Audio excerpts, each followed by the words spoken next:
C'est un moment toujours aussi solennel qu'émouvant. Les conseillers nationaux et leurs proches, avec à leur tête le président du Conseil national, Stéphane Valéry, ont pu longuement échanger avec le pape François.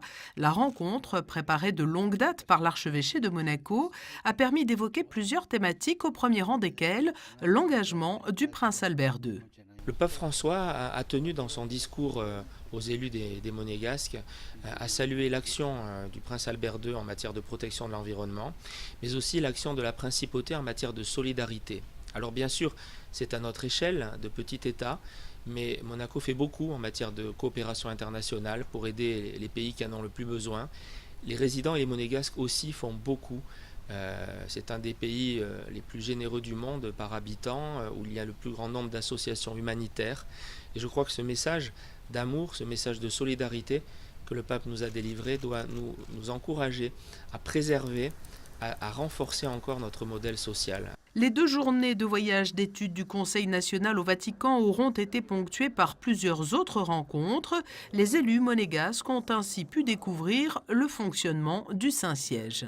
Nous avons aussi visité un dicaster, c'est-à-dire un ministère de l'Église catholique, celui du développement humain intégral.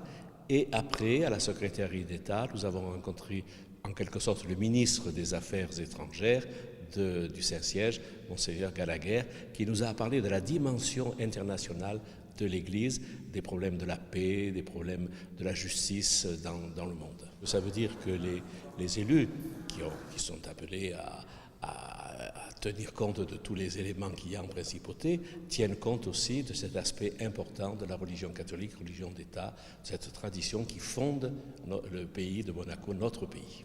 Le groupe venu de Monaco aura également été reçu à l'église Saint-Louis des Français, où se trouvent les peintures du Caravage et où tous les participants ont pu assister à la bénédiction des cierges de la Chandeleur.